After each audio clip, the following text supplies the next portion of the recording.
बिस्मिल्लाहिर्रहमानिर्रहीम अस्सलाम वालेकुम वरहमतुल्लाहि वबरकातुहू। स्टूडेंट्स, हमारा एजुकेटर्स प्रिपरेशन सेशन 2023 जो कि अभी रिसेंटली हमने स्टार्ट किया है, उसका फर्स्ट टेस्ट जो है उसकी वीडियो डिस्कशन मैं आप लोगों के साथ शेयर करने जा रही हूँ।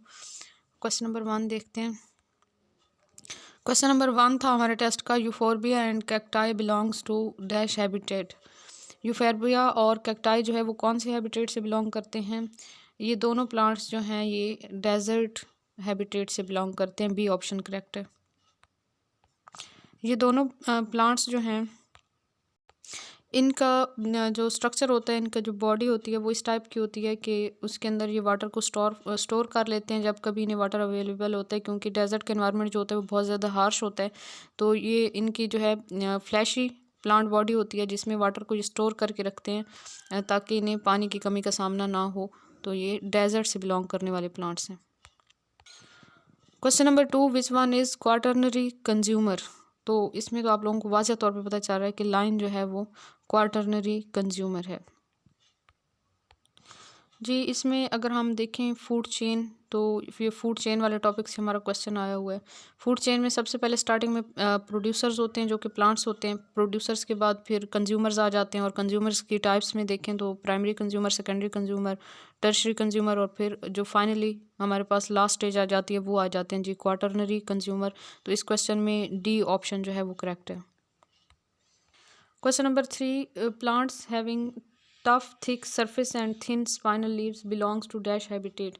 अब इसमें हमें थिक सरफेस से ही समझ आ रही है कि थिक सरफेस जिन प्लांट्स की होती है तो इट्स मीन कि वो किसी हार्श इन्वायरमेंट से बिलोंग करते हैं। अब यहाँ पे ऑप्शंस में अगर हम देखें तो यहाँ पे एक्वेटिक है, फ्रेश वाटर है, तो ये तो दोनों नहीं हो सकते ना, क्योंकि वाटर वाले जो हैं उनको तो थिक सरफेस की ज़रूरत ही नहीं है, वाटर में वो प्रेजेंट है। थिक सरफेस वाले तो वो प्लांट्स होंगे ना कि जिनको वाटर स्टोर करने की ज़रूरत है, तो ऐसे प्लांट जो हैं वो लैंड से बिलोंग करेंगे, लैंड हैबिटेट। ए ऑप्शन इसका करेक्ट होगा। Question number 4, region of atmosphere up to 12 kilometre is. इसका आंसर जो है वो हमारे पास है जी ट्रोपोस्फेयर। सी ऑप्शन करेक्ट है। इसमें अगर हम थोड़ा सा एक्सप्लेन कर लें एटमॉस्फेयर के रीजन्स को, तो स्टार्टिंग में जो अर्थ की सरफेस से 12 किलोमीटर तक जो रीजन होता है, 12 किलोमीटर तक, वो जी होता है हमारे पास ट्रोपोस्फेयर, जो कि हमारा क्वेश्चन था। उसके बाद जो सेकंड रीजन आ जाता है वो स्ट्रेटोस्फेयर है, और स्ट्रेटोस्फेयर जो है वो 50 किलोमीटर तक होता है, ठीक है, 50 किलोमीटर तक। उसके बाद नेक्स्ट हमारे पास आ जाता है मीजोस्फेयर, जो कि 85 किलोमीटर तक होता है, 85 किलोमीटर तक मीजोस्फेयर। और मीजोस्फेयर से ऑनवर्ड जो है वो थर्मोस्फेयर है, आगे चलते जाएं तो वो थर्मोस्फेयर है 85 किलोमीटर से बियॉन्ड। वैसे 110 किलोमीटर तक रेंज जो है वो बताई जाती है, लेकिन ये आगे इसकी रेंज जो है वो इतनी ख़ास मीन कि इसको हम लिमिट नहीं कर सकते। तो ये हमारे पास 4 रीजन्स हैं, इनको आप याद कर लें, बहुत इंपॉर्टेंट है। Next question number 5, example of primary pollutant is carbonic acid, ozone, sulphuric acid और अमोनिया। तो इसमें जी आपके पास डी ऑप्शन करेक्ट है, अमोनिया। बाकी जो 3 ऑप्शंस हैं, carbonic acid, ozone and sulphuric acid, ये तीनों जो हैं ये आपके पास सेकेंडरी पोल्यूटेंट्स हैं। Question number 6, a colourless, odourless and poisonous gas cause many respiratory disorders is called. कौन सी गैस है जो कि कलरलेस है, ऑर्डरलेस है और बहुत से रिस्पायरेटरी डिसऑर्डर्स की वजह बनती है? तो इन सब ऑप्शन में आपके पास ए ऑप्शन जो है वो बेस्ट है, मीन के कार्बन मोनोऑक्साइड। कार्बन मोनोऑक्साइड क्या करती है कि ये हमारे ब्लड में जो हीमोग्लोबिन मालिक्यूल है उसके साथ अटैच हो जाती है, और उसको जो है फिर उसके फंक्शन को डिस्टर्ब कर देती है, तो इस वजह से जो है प्रॉब्लम क्रिएट होते हैं। ग्रीन हाउस गैस इज़, इनमें से ग्रीन हाउस गैस कौन सी है? Carbon dioxide. B option is correct. Question number 8, greenhouse effect is proportional to which gas. तो इसमें भी आपके पास वही कार्बन डाइऑक्साइड ही आएगा, C option is correct. Question number 9, it is produced by electrical lightning in air. Electrical lightning mean आसमानी बिजली से कौन सी गैस प्रोड्यूस हो रही होती है? NO, nitrogen monoxide. Question number 10, acidic rain water has pH। Normal जो रेन वाटर होता है उसकी pH रेंज होती है 5.6 to 6, और जो एसिडिक होता है उसकी इससे कम होती है, मीन के less than 4। C option is correct. और जो नॉर्मल रेन वाटर होता है उसकी स्लाइटली एसिडिक होती है, रेंज मीन 5.6 to 6, क्योंकि उसमें जो है वो हवा में मौजूद कार्बन डाइऑक्साइड गैस भी डिज़ोल्व हो जाती है, तो इस वजह से वो वाटर थोड़ा सा एसिडिक हो जाता है। लेकिन जो एसिडिक रेन वाटर होता है वो ज़्यादा एसिडिक होने की वजह से, पोल्यूशन की वजह से जो है उसकी जो पीएच है वो और ज़्यादा डिक्रीज़ कर जाती है, वो ज़्यादा एसिडिक हो जाती है। तो ये जी ऑप्शन हमारे पास सी करेक्ट है, less than 4। Question number 11. Incineration is dash process. Waste treatment process. B option is correct.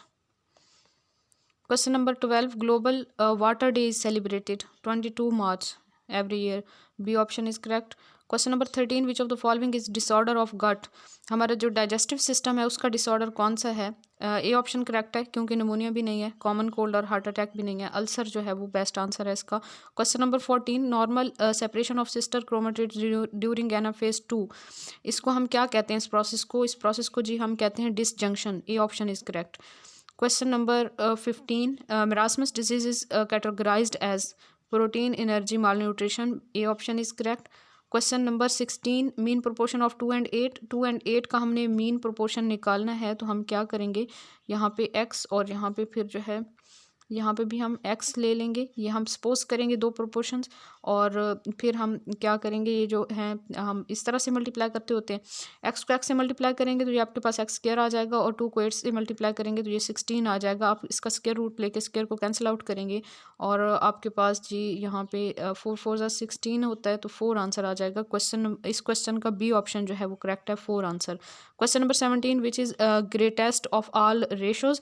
In ratios में सबसे जो है बड़ी रेशो कौन सी है? पहली रेशो आपके पास 3:2 है, फिर 6:2 है, फिर 8:3 है, फिर 9:7 है। तो आप इनको इस तरह लिख सकते हैं 3/2, 6/2 एंड 8/3 एंड नेक्स्ट जो है वो 9/7। अब ऐसा कीजिए कि आप लोग मल्टीप्लाई कर दें इनको, जो इनके जी आपके पास बटे के नीचे वाली रकम है उन सबको मल्टीप्लाई कर दें। यहाँ पे बटे के नीचे 2 2 3 7 है, तो आप ज़रब 2 ज़रब 2 ज़रब 3 ज़रब 7 कर दें। सबके साथ इसी तरह करेंगे, 2 ज़रब 2 ज़रब 3 और ज़रब 7, सबको मल्टीप्लाई करते जाएं। 2 ज़रब अब यहाँ पे जगह नहीं होगी, मैं नीचे लिख देती हूँ। 2 ज़रब 3 ज़रब 7, और इसमें भी इसी तरह करेंगे, 2 × 2 × 3 × 7। ठीक है, अब इसमें जी हम ऐसा करेंगे कि कटिंग कर लेंगे, ये 2 2 कैंसिल हो जाएंगे, और यहाँ से ये 2 2 कैंसिल हो जाएंगे, और यहाँ से 3 कैंसिल होगा, और यहाँ से जो है वो 7 कैंसिल हो जाएगा। बाकी सारी चीज़ें उसी तरह रह जाएंगी, बाकी सारे नंबर जो हैं उनमें से कुछ भी कैंसिल नहीं होगा। हम क्या करेंगे, इस 3 को इन सब के साथ मल्टीप्लाई कर देंगे, 7 3 2 3। ठीक है, और इसमें जो है 2 3 7 को इस 6 के साथ मल्टीप्लाई करेंगे, और यहाँ पे 8 को हम मल्टीप्लाई करेंगे 2 2, और यहाँ से 7 के साथ 9 को मल्टीप्लाई करेंगे 2 2 3 के साथ। तो आपके पास जी आंसर कुछ इस तरह से आ जाएंगे। मैं यहाँ पे नीचे लिख देती हूँ। जब आप 3 की वैल्यू को मल्टीप्लाई करेंगे सबके साथ फर्स्ट वैल्यू को, तो वो आपके पास आंसर आ जाएगा। फर्स्ट रेशो में आपके पास जी मल्टीप्लाई करने के बाद आंसर आ रहा है 126, और सेकंड में 252। फर्स्ट वाले में जी आंसर आ जाएगा आपके पास 126, सेकंड वाले में आपके आंसर आएगा 252, और थर्ड में 96, और फोर्थ में आ जाएगा 108। तो जो सबसे बड़ी रकम है वो कौन सी है? वो 252 है। मीन के बी ऑप्शन इज़ करेक्ट। 6:2 जो है वो सबसे बड़ी रेशो है। उसके बाद क्वेश्चन नंबर 18 आ जाता है, difference of 2 hours 30 minutes and 1 hour 49 minutes. आप क्या लिखेंगे? ऊपर जी आवर्स लिखेंगे और मिनट्स लिखेंगे, फिर आपने माइनस करने इनको, तो 2 और 30 यहाँ पे लिख लेंगे, और माइनस करेंगे 1 एंड 49। अब यहाँ पे आप सॉल्व जब करेंगे तो यहाँ से अब 30 में से 49 को माइनस नहीं किया जा सकता। मिनट्स वाली साइड पे अगर आप देखें तो यहाँ से आप 1 जो है वो कैरी ले लेंगे। 1 जब कैरी लेंगे तो यहाँ पे वो 1 आके 60 हो जाएगा, क्योंकि 1 घंटा हमने लिया है तो वो 60 मिनट के बराबर होगा। इस 60 को और इस 30 को जमा करें तो 90 हो जाएगा। अब 90 में से आप 49 को माइनस कर लें, 10 में से 9 निकालेंगे तो आपके पास 1 आ जाएगा, 8 में से 4 जाएंगे तो 4 आ जाएगा। तो यहाँ पे आपके पास जो आंसर आएगा वो 49 मिनट्स आ जाएगा। यहाँ पे जो है 1 बच गया था, 1 में से 1 निकालेंगे, कुछ भी नहीं बचेगा, तो 49 मिनट्स जो है वो आपके पास करेक्ट ऑप्शन होगा। मीन कि A option is correct. Correct. Question number 19, 2 cups cost 90 rupees, what will be price of 5 cups. 2 cup की कीमत जो है वो 90 रुपये है, तो एक की कितनी होगी, 90/2 कर लेंगे तो वो 45 आ जाएगी। अब हमने अकॉर्डिंग टू क्वेश्चन 5 कप्स की निकालनी है, 45 को आप 5 से मल्टीप्लाई कर दें तो आपके पास क्या आंसर आ जाएगा, 5 5 25 आएगा, 5 2 कैरी लगाएंगे, 5 4 20 एंड 20 एंड 2 22, तो 225 मीन के बी ऑप्शन इज़ करेक्ट। जो 19 क्वेश्चन है उसका आपके पास बी ऑप्शन करेक्ट होगा। उसके बाद जी 20 क्वेश्चन की तरफ चलते हैं। लास्ट क्वेश्चन है हमारा 4/2 डिवाइडेड बाय 1/10, तो इसको आप डिवीजन के साइन को मल्टीप्लाई में चेंज करेंगे, 4/2 मल्टीप्लाई 10 आ जाएगा और 2 5 10 आ जाएगा, 5 4 20 आ जाएगा, तो 20 आंसर, क्वेश्चन 20 का 20 आंसर करेक्ट होगा। B option is correct. ये हमारा आज का टेस्ट था। आई होप आप लोगों को बहुत कुछ सीखने का मौका मिला होगा। अपना बहुत सारा ख्याल रखिए, दुआ में याद रखिए। जज़ाकल्लाह खैर। अल्लाह हाफिज़।